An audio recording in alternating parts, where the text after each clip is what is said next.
사랑의 실전 9장 The Walk of Love in Recollecting One Who is Dead. If, in one way or another, a person is afraid of being able to maintain an overview of something that is multifarious and prolix, he tries to make or acquire a brief summary of the whole for the sake of a full view. For example, death is the briefest summary of life, a life tracked back to its briefest form. This is also why it has always been very important to those who truly think about human life to test again and again, with the help of the brief summary, what they have understood about life. No thinker grasps life as death does. This masterful thinker, who is able not to think through every illusion, but is able to think it to pieces, think it to nothing. If then you are bewildered as you consider the multiple paths of life, then go out to the death, where all paths meet. Then a full view is easy if you are dizzy from continually looking at and hearing about life's dissimilarities. Then go out to the dead. There you have mastery over the dissimilarities. Among the kin of clay there is no distinction, but only the close kinship. That all human beings are blood relatives, that is, of one blood, this kinship of life is so often disavowed in life, but that they are of one clay, this kinship of death, this cannot be disavowed. Yes, go out to the dead once again, in order there to take an aim at life. Indeed, this is the way the rifleman acts. He seeks a place where the enemy cannot hit him, but from which he can hit the enemy, and where he can have perfect quiet for taking aim.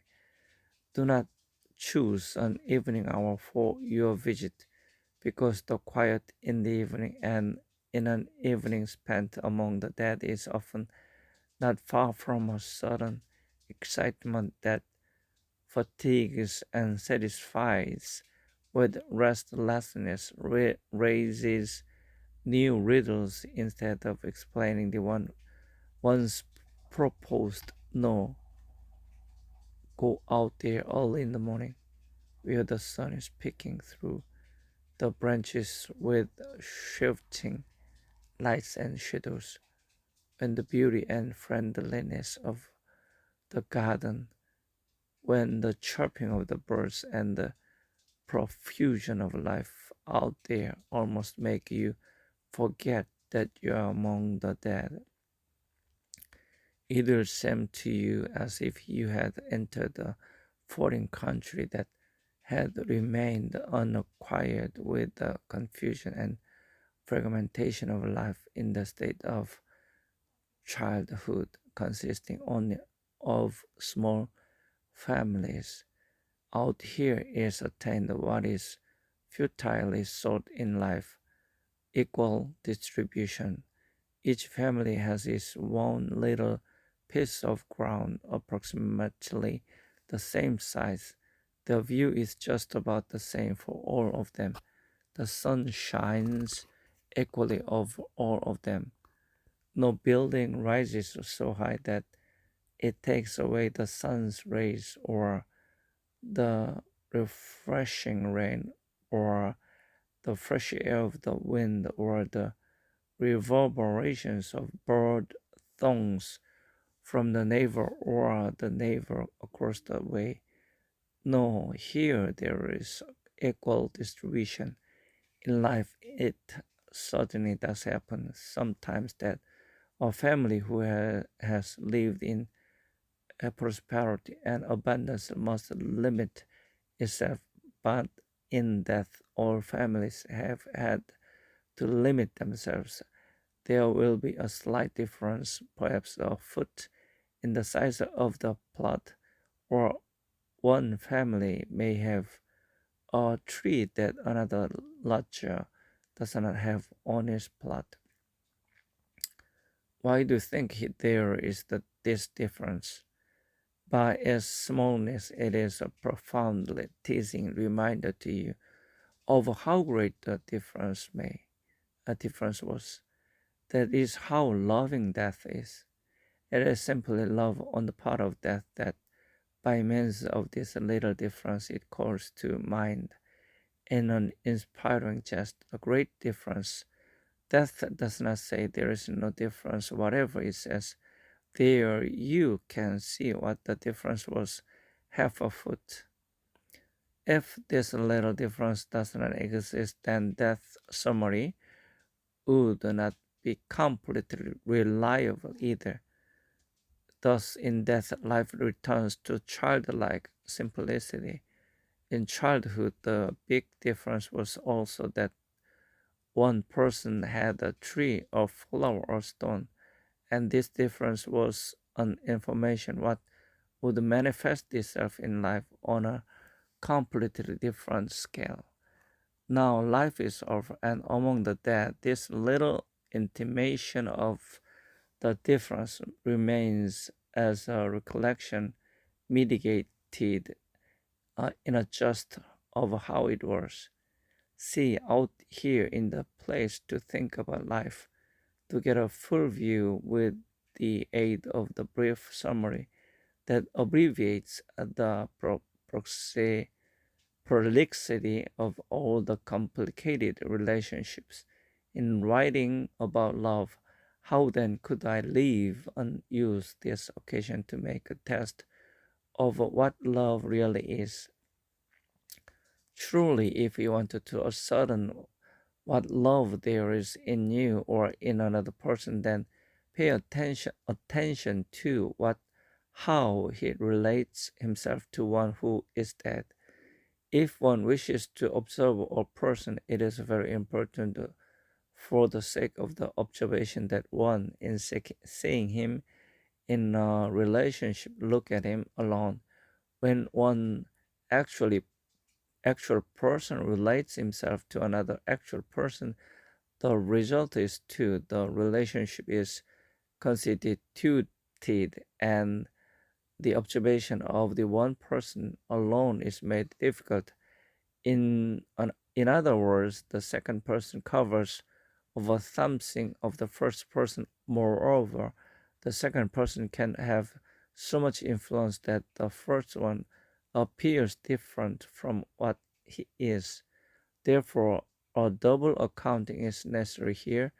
The observation must keep a special account of the influence the second person has on the person who is the object under observation through his personality, his characteristics, his virtues, and his defects.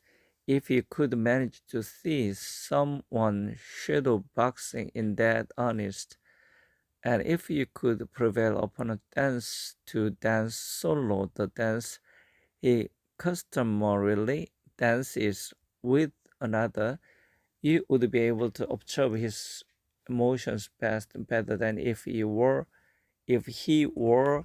boxing with another actual person, or if he were dancing with another actual person, and if in conversation with someone you understand the art of making yourself known. You get to know best what resides in this person. But when a person relates himself to one who is dead, there is only one in this relationship as much as one who is dead is no actuality. No one can make himself known as well as one who is dead. Because he is no one, thus there can be no mention here of any irregularities in the observing. Here the one who is living in this closed here, he must show himself exactly as he is, because one who is dead, he is indeed a cunning fellow, has withdrawn himself completely, and he has nothing the slightest influence, neither disturbing nor accommodating. Only one living who relates himself to him, one who is dead, is no actual object. He is only the occasion that continually really discloses what resides in the one living who relates himself to him, or that helps to make manifest the nature of the one living who does not relate himself to him. We certainly do not to have duties also to the dead. If we are to love the persons we see, then also those who have sinned but see no more, because death took them away. We ought not disturb the dead by wailing and crying. We ought to treat one who is dead as we treat one who is sleeping, whom we do not have the heart to awaken, because we hope that he will wake up by himself. Weep very softly over one who is dead, for he has attained rest, says Sirach. And chapter 22, verse 11. I know of no better way to describe true recollection than by the soft weeping that does not burst into sobs at one moment and soon subsides. No, we are to recollect the dead, weep softly, but weep long. How long cannot be determined in advance, because no one uh, recollecting can know for sure how long he will be separated from the one dead. But the one who lovingly recollects one who is dead can use some words from David's psalm, in which there also is mention of a recollection. If I forget you, then forget my right hand, let my tongue cleave to the roof of my mouth. If I do not remember you, if I do not set you above my highest joy, may he only recollect that the task is not to say it immediately on the first day, but to remain true to himself and the dead one in this state of mind, if even if one is silent about it, which may be preferable for the sake both of safety and of a certain decorum. It is a task, and one need not to have seen much in life to have seen enough to be assured that it may very well be necessary to emphasize that it is a task, a duty to recollect the dead. The untrustworthiness of human feelings left to their own devices perhaps never manifests itself more than in this very relationship, yet this feeling or its vehement expression is not therefore untrue. That is, a person means what he says, he means it the moment he says it, but he satisfies himself and the passion of his undiscipled feeling by using expressions that bind in such a way that rare perhaps is the person who by his later expression does not render the first untrue, although it was true at the time. One often speaks of what completely different view of human life one would have if everything that life conceals were made manifest. Alas, if death were to come out with what it knows about the loving, what a terrible contribution to the knowledge of human nature, a contribution that does not in the least promote love of humanity. Therefore, among the works of love, let us not forget this one. Let us not forget to consider the work of love in recollecting one who is dead. The work of love in recollecting one who is dead is a work of the most unselfish love. When one wants to make sure that love is completely unselfish, one can, of course, remove every possibility of repayment. But this is exactly what is removed in the relationship to one is that if love still abides, then it is truly unselfish. Repayment in connection with love can be quite varied. For that matter, one can have direct profit and gain. And this is indeed always the common way, this pagan way, loving those who can make repayment. In this sense, repayment is the heterogeneous, is something different from the love itself. But there is also a repayment for love that is homogeneous with the love, reciprocal love, and presumably there is still so much good in the majority of people that as a rule they will regard this repayment of gratitude, of appreciation, of devotion, in short the repayment of reciprocal love, as the most significant, although in another sense they perhaps will not admit that it is a repayment and therefore are of the opinion that one cannot call love selfish in so much as it aspires to this repayment. But in no sense does the one who is dead make repayment. In this regard, there is a similarity between lovingly recollecting one who is dead and parents' love for their children. Parents love the children almost before they come into existence and long before they become conscious beings, therefore as non-beings. But a dead person is also a non-being, and the two greatest good works are these: to give a human being life and to recollect one who is dead. Yet the first work of love has a repayment. If parents had no hope, whatever, no prospect at all of ever receiving joy from their children and reward for their love, well, there would indeed still be many a father and mother who still would lovingly do everything for the children. But there certainly would also be many a father and mother whose love would grow cold.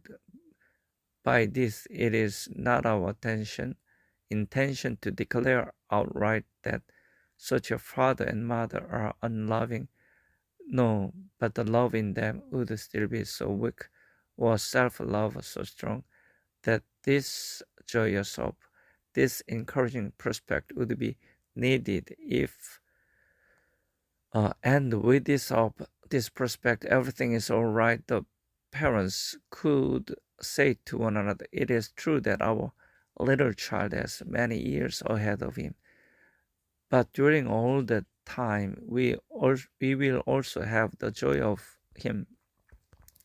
And above all, we have the hope that he someday will reward our love, will, if he does nothing else, will in repayment make our old age happy. 여기까지요. 349쪽입니다. 53% 진행했고요. 2024년 9월 28일 Works of Love가 1847년 9월 29일 날 출간됐는데 28일 날 지금 첫 번째 6장을 유튜브에 올렸고 지금 9장을 지금 막 길게 녹음했습니다.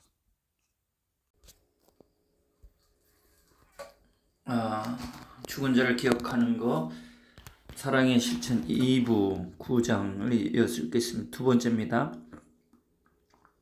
But one who is dead makes no repayment. The one who lovingly recollects can perhaps also say, I have a long life ahead of me devoted to recollection. But from the first to the last moment, the prospect is the same. In a certain sense, there is no obstacle at all in the prospect, since there is no prospect whatever.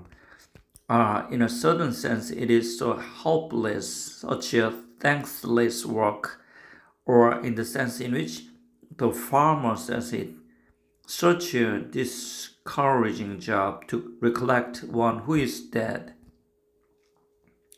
One who is dead does not thrive and grow toward the future as a child does. One who is dead merely crumbles away more and more into sudden ruin. One who is dead does not give joy to one recollecting, as the child gives joy to the mother does not give joy to him as the child gives joy to her when to her question about whom it loves most it answers mother. One who is dead loves no one best. He seems to love no one at all. Oh, it is so disheartening that he remains quiet this way down there in the grave, while the longing for him intensifies, so disheartening that there is no thought of any change except the change of the composition more and more. It is true, of course, that neither is he difficult the way the child can be at times. He does not cause sleepless nights, at least not by being difficult. Oddly enough, the good child does not cause sleepless nights, whereas one who is dead causes more sleepless nights the better he was. Oh, but even with the most difficult child, there is still the hope that and the prospect of the repayment of reciprocal love, but one who is dead makes no repayment whatever. Whether you are sleepless or expectant because of him or you completely forget him, it seems to make no difference at all to him.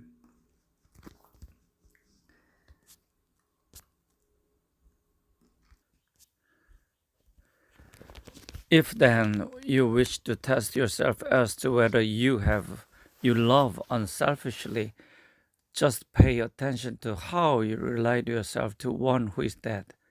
Much love, doubtless most, would surely, upon closer examination, prove to be self-love. But the point is that in the love relationship between living persons, there usually is still the hope and the prospect of repayment, at least the repayment of reciprocal love, and ordinarily this repayment does come, but this hope and this prospect, together with the coming of the repayment of it, make one unable to see with complete clarity what is love and what is love, self-love. Because one cannot see with complete clarity whether repayment is expected and in what sense. But in the relationship to one who is dead, the observation is very easy. If human beings were accustomed to love unselfishly, one would surely also recollect the dead differently from the way one ordinarily does. When the first, sometimes rather brief period is over, in which one loves the dead inordinately enough with crying and clamor. The work of love in recollecting one is who is dead is a work of the freest love. In order to test properly whether love is honestly free, one can of course remove everything that could in any way extort from one a work of love. But this is absent in the relationship to one who is dead. If love still continues, then this is the freest love. What can extort from one a work of love can be extremely varied and thus cannot be enumerated. The child cries, the papa begs, the window pastors, difference constraints, misery compares, etc. But any love in work that is exerted in this way is not free. The stronger the compelling, the less free is the love. Usually we also take this into account with reference to parents' love for their children. If one really wants to depict helplessness and depict it in its most compelling form, one usually draws attention to the infant that lies there in all its helplessness, by which it seemingly extorts love from the parents, seemingly extorts, because it actually extorts love only from the parents who are not what they ought to be. The infant then, in all its helplessness, and yet when an individual first lies in his grave with the 6 feet of earth over him, he is more helpless than the child. But the child cries. If the child could not cry, well, despite this, there would probably be many a father and mother who would tend to it with much love. Oh, but there would probably also be many a father and mother who then would at least many times forget the child. It is not our intention to declare outright that such a father and mother are therefore unloving, but the love in them would still be so weak, so self-loving, that they would need this reminder, this compelling. One who is dead, however, does not cry as the child does. He does not call attention to himself as the needy do. He does not beg as the beggar does. He does not constrain by means of difference. He does not compel by means of visible misery. He does not pastor you as the widow pastors the judge. The one who is dead is silent and say not a word. He remains absolutely still and does not stir from the spot, and perhaps does not suffer hardship. There is no one who inconveniences the living less than one who is dead. There is no one easier for the living who avoid than one who is dead. You can leave your child with the strangers in order not to hear its crying. You can refuse to see anybody in order to avoid the beseeching of the beggar. You can go around in disguise so that no one will recognize you. In short, in connection with the living, you can use many precautions which perhaps will still not entirely protect you. But in connection with one who is dead, you do not need the slightest precaution and you are still entirely protected. If someone is so inclined, if it best suits his purpose to be rid of one who is dead, the sooner the better he can, without being challenged at all and without becoming the object of any lawsuit, turn cold at approximately the same moment. The one that has become cold, if merely for the sake of common decency, certainly not for the sake of the dead. It remembers to weep a little in the newspaper on the day of the funeral.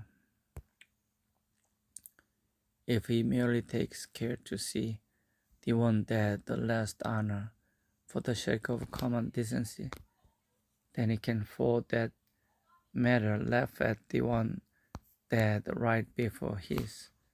No, not before his eyes, because they are now closed. One who is dead, of course, has no rights in life. There is no public authority who deals with whether you recollect one who is dead. No public authority who becomes involved in this relationship, as sometimes in the relationship between parents and children, and one who is dead certainly does not himself take any step to inconvenience or compel in any way. Therefore, if we want to test whether you love freely, just watch how over a period of time you relate yourself to one who is dead.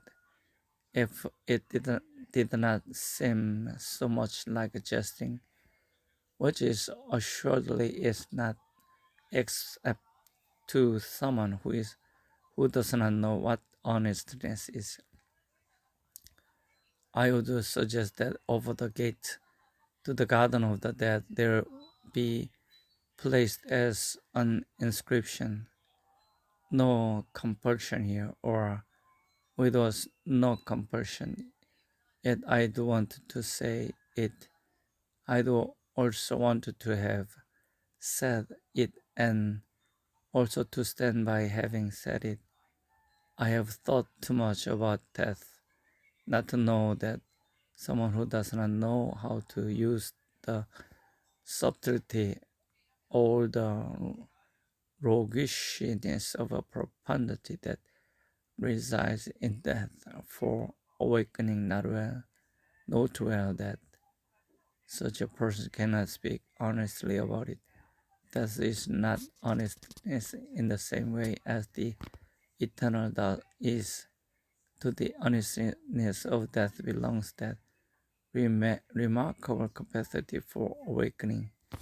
This resonance of a profound mockery that, detached from the thought of the eternal, is an empty, often phrased jest, but together with the thought of the eternal is just what it should be, and is utterly different from the insipid, the honestness that least of all captures and holds a thought that has the intention the thought of death has.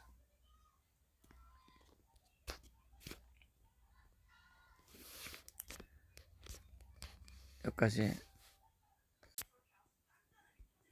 There is so much talk in the world about the necessity for love to be free, that one cannot love as soon as there is the slightest compulsion, that with regard to love there must be no constraint at all. Well, let us see. When it gets down to brass tacks, how it stands with this free love, how the dead are recollected in love, since one who is dead in no way compels anyone. Yes, in the moment of a separation, when one cannot get along without the one who is dead, then there is crying. Is this the much discussed free love? Is this love for the one who is dead? Then little by little, as the one dead gradually crumbles away, so also does the recollection crumble away between the fingers. One does not know what becomes of it. Little by little, what one becomes free of this burdensome recollection. But to become free in this way, is this the free love? Is this love for the one who is dead? The proverb says, "Out of sight, out of mind." We can always be sure that proverb speaks truthfully about how things go in the world. It is quite another matter that, in the Christian sense, every proverb is untrue. If everything that is said about loving freely were true, that is, if it happens, if it were carried out, if people were accustomed to love in this way, then people would also love the dead differently from the way they do. But the point is that in connection with other human love, there usually is something compelling, daily sight and habit, if nothing else, and therefore one cannot definitely see whether it is love that freely holds its object form, or it is the object that in some way compelling lends a hand. But in the relation to the dead, everything becomes clear. Here there is nothing compelling at all. On the other hand, the loving recollection of the dead has to protect itself against the actuality around one, lest through even new impressions it acquire full power to wipe out the recollection. And it has to protect itself against time. In short, it has no guard its freedom in recollection against that which wants to compel one to forget. The power of time is great. In time, we may not perceive this because time slyly steals from one a little at a time. Perhaps we will really find this out for the first time in eternity, when we will once more and in retrospect examine what we, with the help of time and the 40 years, have managed to pack up. Yes, time is a dangerous power. In time, it is so easy to begin over again from the beginning and then forget where one left off. Therefore, even when one begins to read a very big book and does not quite trust one's memory, one puts marks in the book. But with regard to one's whole life, how often a person forgets to put in marks in order to be able to take note properly. And now, through the years, to have to recollect one who is dead, alas, while he does not think at all to help, but instead, if he does anything or by doing nothing at all, does everything to show one how indifferent he is to it. Meanwhile, life's multiple invitations beckon to one, the living beckon to one, and say, come to us, we will like you. The one does, the one dead, however, cannot beckon. Even if it were his desire, he cannot beckon. He can do nothing at all to bind us to himself. He cannot move a finger. He lies there and crumbles away. How easy for the powers of life and of the moment to overcome such a weakling. There is no one as helpless as one who is dead, while in his helplessness he exerts unconditionally, not the slightest compulsion. There no love is as free as the work of love that recollects one who is dead. Because to recollect him is something different from not being able to forget him at first. The work of love in recollecting one who is dead is a work of the most fruitful love.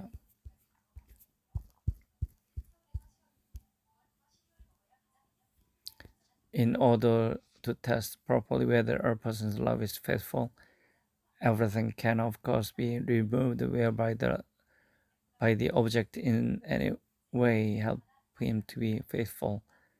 But all this is absent in relationship to one who is dead. One is no actual object. If love then continues, this love is the most faithful. That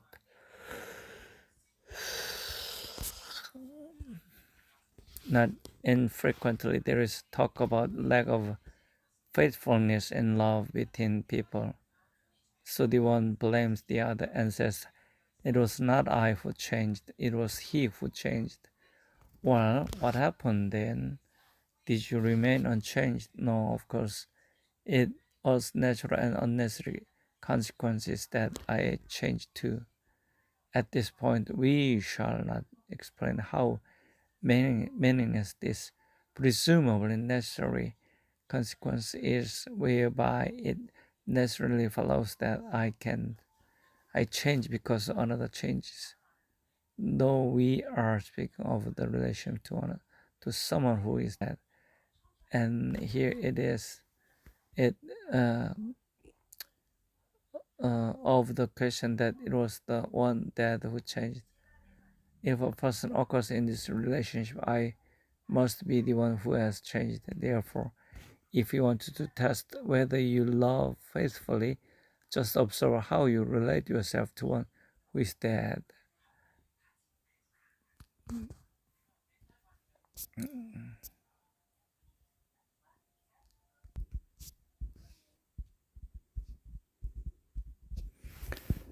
But this is the issue. It is truly a difficult task to maintain oneself unchanged in time. The situation is also this: people love to deceive themselves in all kinds of delusions more than they love both the living and the dead. Or how many go on living in the firm conviction which they would stake their lives on, that if the other one had not changed, they too would have remained unchanged. But if this is so, is everyone who is living then actually unchanged in the relationship to one who is dead? Or perhaps in no relation is the change as noticeable and as great as in the relationship between one who is living and one who is dead. Although the one who is dead is certainly not the one who changes.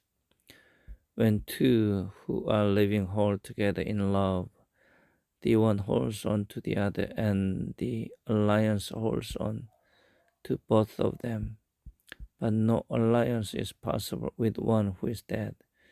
Afterward, he may at first still be said to be holding on to one, or consequence of the alliance, and therefore it is also most frequently the case. The common occurrence that he is recollected during this time. In the course of time, however, he does not hold on to the one living, and the relationship ends if the one who is living does not hold on to them. But what is faithfulness? Is it faithfulness that another holds on to me? When death separates two people, the surviving faithful one at first declares that he will never forget the departed one. Oh, how uncircumspect! One who is dead is truly a cunning man to talk with, except that his cunning is unlike that of someone of whom it is said, "You can't start with him again where you left him," because the cunning of the one who is dead consists in this, that one does not get him away from where one left him. One is often tempted to think that people have the notion that one can say almost anything one pleases to one who is dead, in as much as he is indeed dead, hears nothing and answers nothing. But above all, take care about what you say to one who is dead. You perhaps can quite calmly say to someone who is living, "I will never forget." Then, after a few years have passed, you both have, it is to be hoped, safely forgotten the whole thing. At least it would more rarely happen that you would be unfortunate enough to meet someone less forgetful. But take care with everyone who is dead. The one who is dead is a resolute and determined man. He is not like the rest of us, still in search of adventures in which we will be able to have many droll experiences and 17 times forget what we have said. When you say to one who is dead, you and I will never forget, it is as if he answered, fine, rest assured that I will never forget that you said it.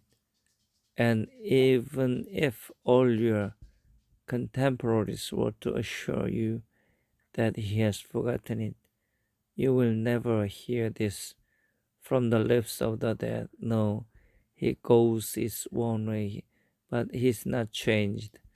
You will not be able to say to one who is dead that it was he who has grown older and that this explains your changed relationship to him, because one who is dead does not grow older. You will not be able to say to one who is dead, that it was he who, in the course of time, became cold, because he has not become colder than he was when you were so warm.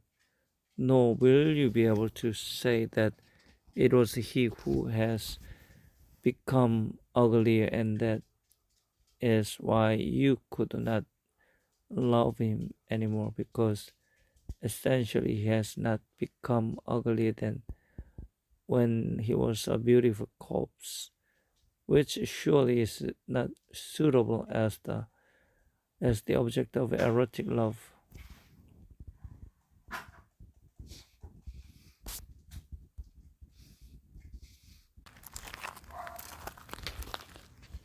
Nor will you be able to say that it was he who has become involved with others, because one who is dead does not become involved with the others. Whether or not you wanted to begin where you two left off, one who is dead begins again with the most scrupulous accuracy where you left off. Although he does not show it, one who is dead is a strong man. He has the strength of changelessness, and one who is dead is a proud man. Have you not noticed that the proud person, particularly in relation to the one he most deeply scorns, does his best to give no hint, to seem completely unchanged, to pretend that nothing has happened, in order thereby to consign the scorned one to sinking deeper and deeper? Only to the one he likes will he kindly point out the wrong, the error, in order to set him right. Oh, but one who is dead, who is as proudly able as he to give no hint at all, even if he scorns the one living who forgets him and his farewell words. After all, one who is dead does everything to make himself forgotten. One who is dead does not come to you and remind you. He does not look at you in passing. You never meet him. And if you did meet him and see him, there would be nothing involuntarily in his countenance that against his will could give a hint of what he thought and judged of you. Because one who is dead has his face under control. Truly, one should be very careful about poetically conjuring up the dead in order to call attention to oneself. The most dreadful thing is just this, that one who is dead gives no hint of anything at all. Therefore, fear one who is dead, fear his ingenuity, fear his firmness, fear his strength, fear his pride. But if you love him, then recollect him lovingly, and you have no reason to fear from one who is dead, and precisely from him as one who is dead, you will learn the ingenuity in thought, the firmness in expression, the strength in changelessness, the pride in life that you would not be able to learn this in this way from any other person, not even the most highly gifted. One who is dead does not change. There is no thought of any possibility of excuse by putting the blame on him. He is faithful. Yes, it is true, but he is no actuality, and he therefore does nothing at all in order to hold on to you. But he is not changed. If then any change takes place between one living and one dead, it is indeed clear that it must be the one living who has changed. On the other hand, if no change could take place, then it is the one living who has truly been faithful in lovingly recollecting him, whereas he, alas, could do nothing to hold on to you. Whereas he, alas, did everything to make it seem as if he had completely forgotten you and what you had said to him. The one who actually has forgotten what has been said to him cannot express more definitely that it is forgotten, that the whole relationship to him, the whole affair with him is forgotten, than can the one who is dead. The work of love in recollecting one who is dead is thus a work of the most unselfish, the freest, the most unfaithful love. Therefore, go out and practice it. Recollect the one who is dead, and just in this way, learn to love the living unselfishly, freely, and faithfully. In the relationship to one who is dead, you have the criterion by which you can test yourself. The one who uses this criterion will easily be able to shorten the extensiveness of the most prolix relationship. And he learned to loathe the whole mass of excuses that actualities usually has promptly at hand to explain that it is the other who is selfish, the one who is to blame for his being forgotten, because he does not call attention to himself, the other one who is faithless. Recollect the one who is dead, then in addition to the blessing that is inseparable from this work of love, you will also have the best guidance for rightly understanding life.